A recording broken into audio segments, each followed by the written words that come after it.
네, 부르셨습니까? 라는 제목으로 함께 말씀 연회를 나누도록 하겠습니다. 이번 주간 화요일에는요, 제가 전국 여전도회 연합회 회관에서 종로에 있는 여전도회 연합회 회관에 가서 또 저희 교회를 후원해주고 있고 헌금해주고 있는 귀한 선교 사역을 하고 있는 여전도회 연합회 여러분들을 만나서 사역 보고 및 저희 교회에 대한 소개를 하고자 합니다. 저희 교회가 벌써 이제 1년 반 정도 된 것 같아요. 구로구 구척동에서 시작하여서 또 이거 방화동에서 자리를 잡고 예배를 드리고 있는데 아직 인도하셨고 또한 앞으로도 선하게 인도하실 것을 믿습니다. 그러나 여전히 풀리지 않고 또 기도해야 될 하나님께서 주시는 기도 제목들과 상황과 여건이 있습니다.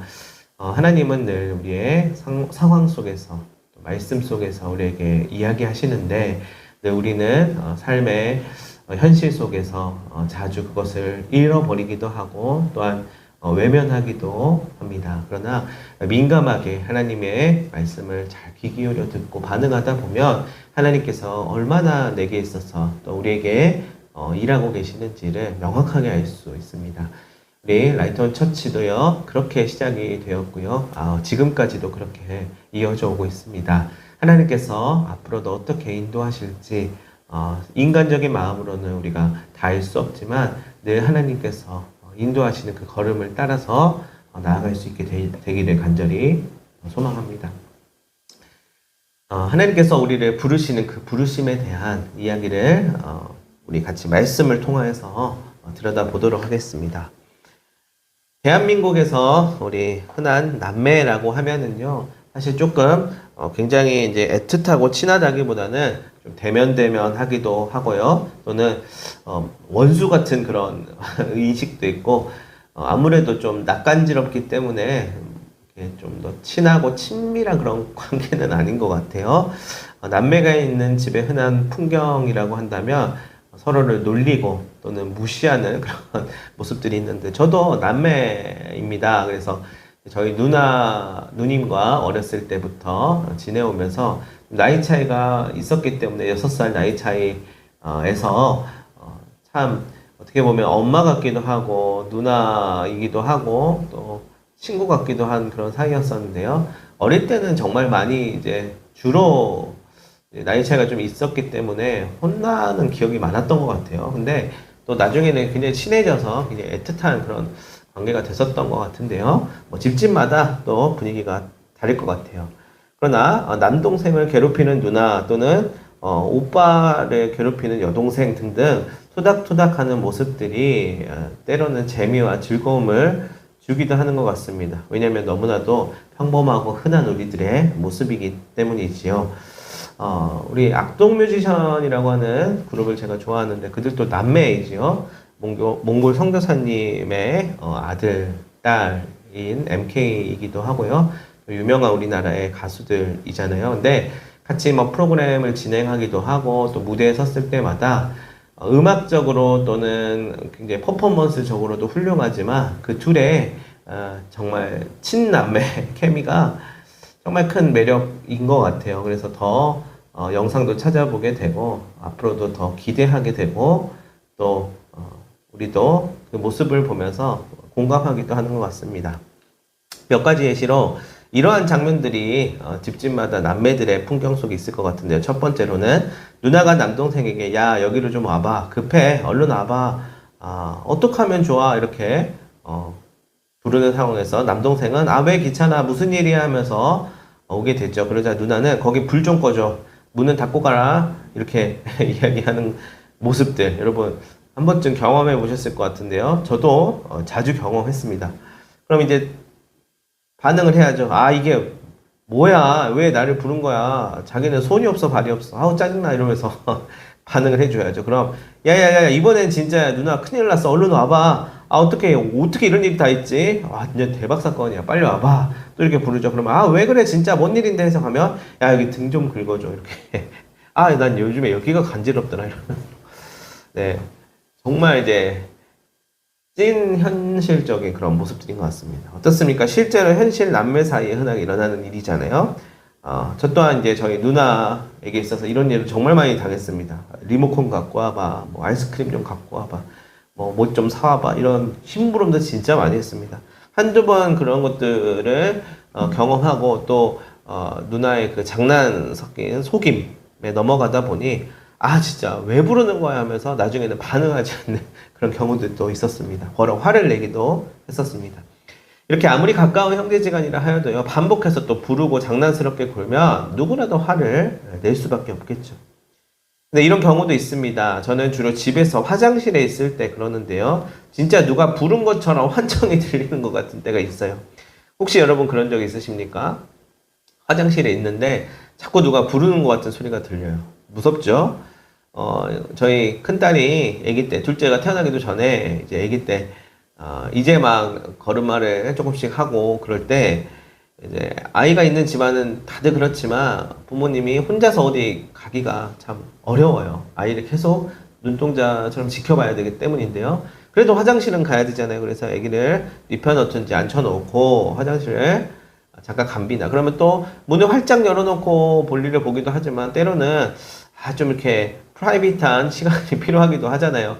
나름대로 부끄럽기도 하고요. 그래서 잠깐 동안, 진짜 잠깐이에요. 잠깐 동안 문을 닫고 볼일을 보고 있으면 아빠 하면서 급하게 부르는 것 같은 소리가 들립니다. 우는 소리가 들려서 그래서 대충 마무리를 하고 이제 나가보면은 안 불렀대요. 이상하게도 저는 화장실에서 애들이 부르는 소리가 그렇게 들렸었던 것 같습니다.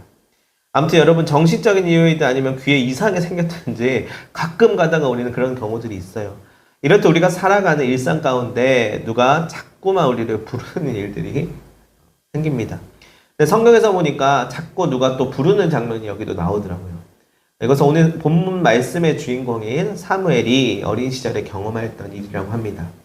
이번에는 형제지간이 아니라 어린 사무엘이 엘리 제사장과 둘이 있으면서 생활하면서 생긴 일이에요. 어떤 일이 있었는지 한번 본문 가운데로 들어가 보도록 하겠습니다. 오늘 본문의 배경, 당시 사무엘은 어린 나이였다고 해요. 성전에서 하나님의 일을 하면서 엘리 제사장을 섬기는 역할을 감당하였다고 합니다. 아무래도 엘리 제사장을 도와서 여러 가지 일들을 감당했겠죠. 이것저것 시키는 것들을 했었을 것 같아요. 그러다 보니 엘리 제사장은 사무엘을 이제 부르는 일들이 많았을 거예요. 자주 이제 사무엘아 이렇게 불렀겠죠. 그래야 뭔가 일을 시키든지 하니까요. 그런데 어느 날 누가 사무엘을 또 부르는 겁니다. 사무엘, 사무엘, 사무엘아 이렇게 부르는 거예요. 뭐야? 자려고 누웠는데 갑자기 부르는 거예요. 귀찮아 하면서 사무엘은 엘리 제사장한테 가서 이제 얘기합니다. 왜요? 그랬는데 엘리 제사장이 뭐라 했냐면 뭔 소리야? 나 안 불렀어. 얼른 가서 자. 이렇게 핀잔을 주는 겁니다.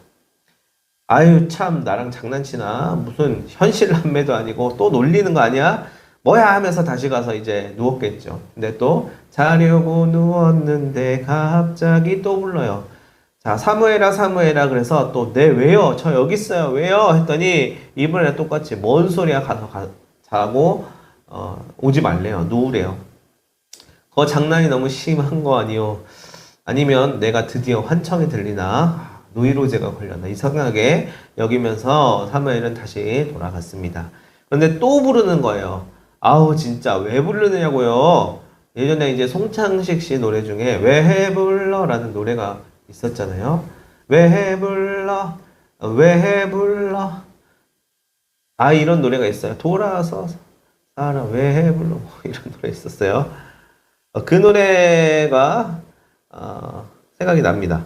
왜 불러? 진절머리가 난 것 같죠? 사무엘은 이 부르는 음성이 누군지 정확히 모르고 또 엘리를 찾아갑니다. 그랬더니 이제야 엘리 제사장이 이거 내가 부른 거 아닌데 이거는 여호와 하나님의 음성인 것 같아 라고 하면서 드디어 이 사태의 원인을 찾았습니다.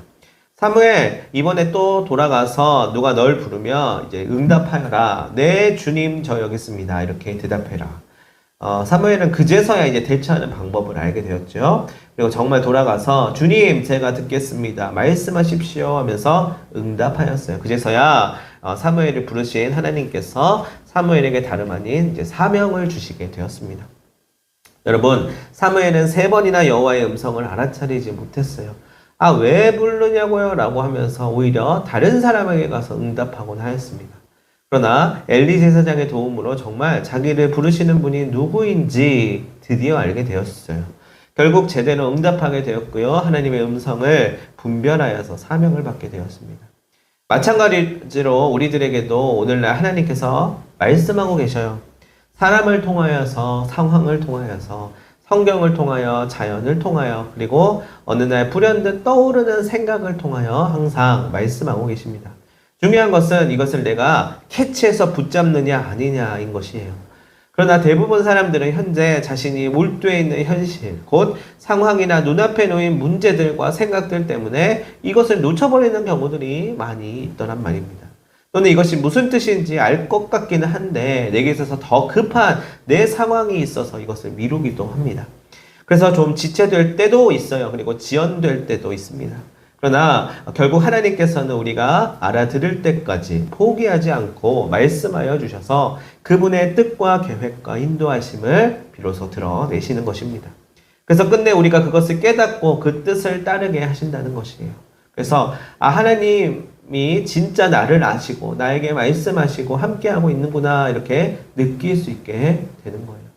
이것을 신앙의 선배님들은요, 영적 감각이라고 불렀다고 해요. 좀 무서운 말인가요? 영적 감각, 신을 막 이렇게 막 느끼고 막 접신하는 것 같이 느껴지기도 하죠. 그래서, 굉장히 이제 샤머니즘적이고 미신적이라고 생각할지도 모르겠어요. 그러나 하나님의 뜻을 분별하고 하나님의 말씀을 캐치하는 것은 우리에게 있어서 너무나도 중요해요.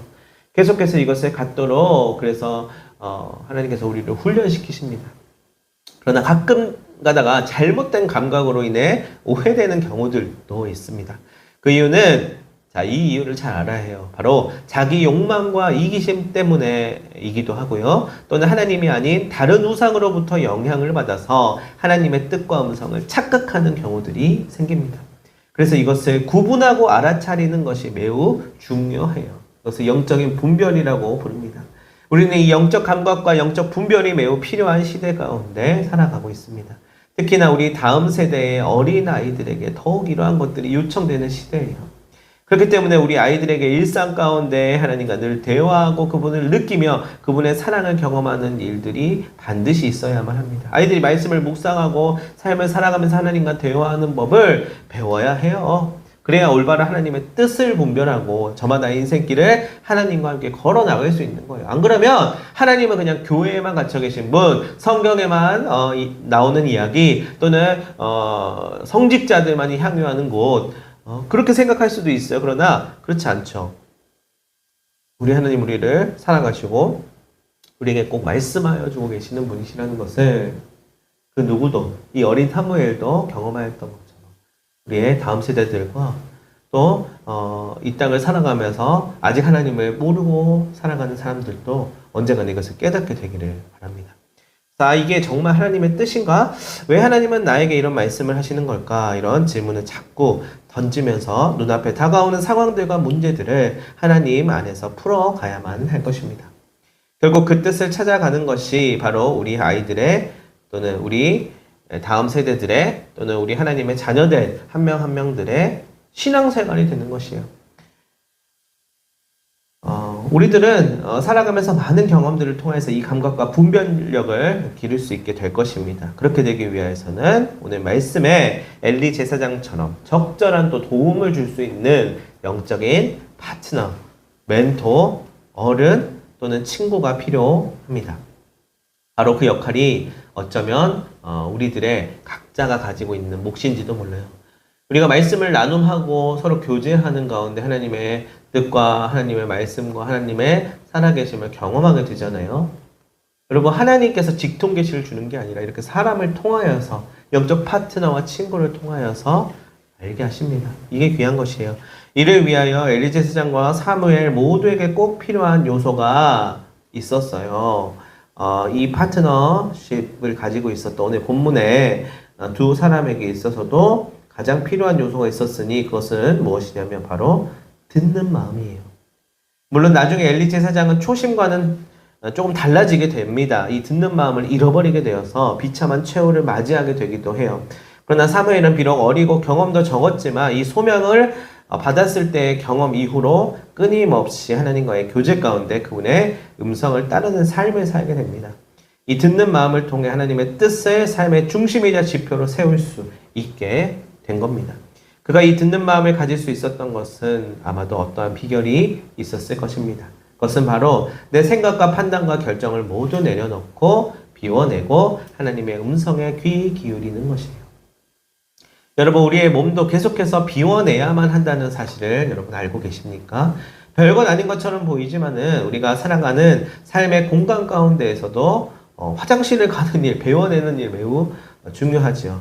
혹시 외국 여행 하다가 이 화장실 가는 일 때문에 곤욕을 치르신 적 있으십니까? 되게 중요한 문제예요. 어떤 때는 돈을 앞에서 걷는 곳도 있어요. 큰 것과 작은 것에 따라서 가격이 다르게 책정되기도 합니다. 우리나라에서도 대부분 화장실이 잠겨 있거나 비밀번호로 도어락이 되어 있는 경우들이 많은데요. 길을 가다가 또는 운전하다가 너무 급해서 난감한 상황이 일어난 적 혹시 있으신가요? 되게 난처합니다. 자, 마찬가지로 우리의 마음도요, 우리의 생각도 하나하나 하나님 앞에서 우리가 우리의 마음들을 비워내는 것이 필요해요. 하나님이 우리를 적절하게 잊어버리게 하시고 이 수많은 세상의 소리와 정보와 말들을 어느 정도 비워내게끔 만드셨다는 사실이 참으로 놀랍습니다. 다만 하나님께 늘 기도하면서 하나님의 음성을 들으며 하나님이 채우시는 것들을 잘 받아들이는 것이 매우 중요하고 필요하다는 것을 우리는 알 수 있게 됩니다. 잘 비워내는 것도 중요하지만 이제 그 다음도 중요합니다. 나의 경험과 지식으로 인한 나의 생각과 판단을 내려놓고 오직 성령 하나님의 조명하심 가운데 날마다 새롭게 갱신하게 하시고 거듭난 마음 가운데 새로운 메시지를 부여해 주시는 주님이 계시다는 것을 우리는 잊지 말아야 합니다. 이는 우리의 아이들, 우리 다음 세대들에게도 꼭 그 모습을 보여주고 물려주어야만 해요. 그게 우리 어른들이 해야 될 몫입니다. 아등바등 내 생각과 내 의지로 가득 찬, 내 의로 가득 찬 인생을 살아가면서 너희들은 그렇게 살지 말고 하나님 의지하며 살아라 이렇게 말하면 안 되잖아요. 우리부터가 그런 모습들을 보여주어야만 합니다. 바로 우리 모든 이들이 이 신앙의 훈련들이 필요하다는 것이죠. 사무엘은 하나님의 음성을 듣고 메시지를 발견하는 일을 아마도 사명을 부여받고 일평생 경험하면서 살아갔을 것입니다. 그러나 오늘 우리들에게는 이 일이 어쩌면 더 어려운 숙제인지도 모르겠어요. 그리고 앞으로는 더욱더 내 것을 내려놓고 주님의 음성에 귀 기울이는 것이 어려워질 수도 있습니다. 그래서 나는 이 일이 조금 어렵다. 신앙생활을 어떻게 하면 잘하는 건지 아직 모르겠다. 여기시는 분들이 있을 수 있어요. 그러나 그렇기 때문에 지금 옆에 우리 서로가 함께 하고 있는 것입니다. 우리 공동체가 그래서 있는 것이에요. 서로 기도해주고 나누고 말씀을 이야기하고 말을 걸어주고 들어줄 수 있는 것입니다. 그러면서 서로의 삶 가운데 말씀하시는 주님의 음성을 또한 발견해 나갈 수 있는 것입니다. 물론 모두가 오늘 본문의 엘리 제사장과 같이 도움을 줄 수 있는 형편이 아닐 수도 있어요. 때로는 현실 남매와도 같이 화를 부르고 오히려 서로가 역효과를 이뤄내는 원수지간 같은 사이일지도 모르겠습니다. 그러나 우리 각자 스스로가 늘 자신을 돌아보면서 우리에게 있는 것들을 항상 비워내는 연습을 한다면 하나님의 뜻을 분별하고 이를 실천하고 또한 나누고 전하면서 함께 서로가 주님의 역사를 경험할 수 있게 될 것입니다. 그러니까 나의 의와 의지와 욕심과 생각들로 가득 찬 상태에서 마주하게 됐을 때는 갈등과 화와 원수지간 같은 그런 모습들이 일어날 수밖에 없어요. 그러나 내 것을 비워내는 훈련을 통하여서 하나님께서 채워주시는 것을 함께 이야기하고 경험하게 된다면 더할 나위 없는 믿음의 선한 공동체를 이루어 나갈 수 있게 될 것입니다. 우리는 이 일을 날마다 소홀히 하지 말아야 합니다. 그러니까 서로가 각자가 해야 되는 역할이 뭐냐면 비워내는 훈련을 해야 되는 거예요. 그래서 결국 우리 모두가 하나님께서 우리에게 주시는 말씀이 무엇인지 날마다 자신을 비워내며 진지하게 묻고 귀 기울이게 되면 좋겠습니다. 그러면 비로소 세밀한 주님의 음성을 모두가 다 같이 잘 받아들일 수 있게 될 것입니다. 저는 이것을 믿어요. 세상에 아무리 험하고 각자가 다양한 자기의 생각들을 가지고 또 제 갈 길을 모르고 나아가지만 하나님께서 주시는 그 말씀과 뜻을 분별하여 공유하고 공감할 수 있다고 저는 믿습니다. 성령께서 그렇게 하실 거예요. 그러기 위해서는 첫 번째 단계, 우리 것을 비워내야 합니다. 그리고 하나님의 신령한 뜻, 하나님의 그 나를 향한 사랑의 말씀을 받아들이는 것이 필요한 것입니다. 성경 속에 보면은요, 때묻지 않은 어린아이들의 모습들이 나옵니다. 그 어린아이들의 모습이 바로 우리가 배워야 하는 모습일지도 몰라요. 어떻게 보면 때묻지 않았는데요, 우리는 때가 너무 많이 묻어서 그것들이 하나님과의 소통하는 것을 방해하고 있을지도 몰라요. 매우 순수한 그 마음과 모습을 주님께서 그래서 귀하게 여겨 주셨던 것 같아요. 우리 또한 우리의 경험과 생각과 지식이 오히려 주님의 음성을 듣지 못하게 하는 것은 아닌지 돌아보며 주님의 콜링에 겸손히 나아가 그분께 우리의 삶의 키를 맡겨드리고 함께 동행하며 나아갈 수 있게 되기를 바랍니다. 하나님은 또한 우리와 동행하실 때에 우리를 자라게 하시고 성숙하게 하실 것입니다. 우리의 마음이 늘 순수한 어린아이처럼 하나님 앞에 서는 것이 필요하지만 그저 성장하기를 멈추려 하고 다른 의미에서의 그냥 어린애처럼 굴려고 한다면 하나님은 계속해서 더욱더 주 안에서 우리가 자랄 수 있도록 성장시키실 거예요. 그 계기와 훈련을 주실 것입니다. 그래야만 하나님의 사명자가 되어 우리들 각자의 사명을 이루어 나갈 수 있기 때문입니다. 사랑하는 여러분, 오늘 우리에게 요구하시는 것이 무엇인지 잘 분별하여서 정말 하나님의 마음을 시원케 해드리는 마치 여름날의 냉수와도 같은 그런 자녀들로 세워질 수 있게 되시기를 바랍니다. 주님 말씀하세요. 제가 듣겠습니다. 주님의 음성을 듣기를 원합니다. 번잡하고 시끄러운 이 세상의 말들과 소음들을 뒤로하고 조용히 주님 앞에 나아가 주님의 뜻을 구합니다. 라고 고백할 수 있는 여러분 모두가 되시기를 바랍니다. 왜 불러요? 하면서 괜히 모른 척 하지 말고 주님 왜 부르셨나요? 부르셨습니까? 오히려 이렇게 묻고 나아가 하나님의 음성을 기다리게 되는 우리 모두가 되었으면 좋겠습니다. 그럼 우리를 살게 하시고 우리에게 생명을 주시는 그 하나님께서 정말 주님의 아름다운 뜻을 우리를 통하여서 이루어 가시는 놀라운 역사를 보게 될 것입니다. 그로 인해 예배가 달라지고 삶이 달라지고 우리의 어려움들이 변화하는 것을 보게 될 것입니다. 우리의 아이들이 우리 서로가 우리의 공동체와 나라가 비로소 하나님 안에서 참된 자유와 평강을 누리며 기쁨과 환희로 가득하게 될 줄을 간절히 믿고 소망합니다. 이를 담대히 우리가 선포하며 나아가는 하나님의 귀한 자녀들이 되시기를 간절히 소망합니다. 기도하겠습니다. 하나님 아버지, 하나님의 자녀된 자로서 늘 하나님의 부르심에 응답하고 그 음성에 귀 기울일 수 있도록 우리를 도와주시옵소서. 하나님의 살아계심 그리고 우리에게 말씀하시는 그 놀라운 일이 우리 모두에게 부담스럽거나 외면해야 할 일이 되지 않게 하시고 오히려 우리를 살리고 성장하게 하며 비로소 주님을 닮아가는 일이 됨을 잊지 않게 하여 주옵소서. 감사하며 예수님의 이름으로 기도합니다. 아멘.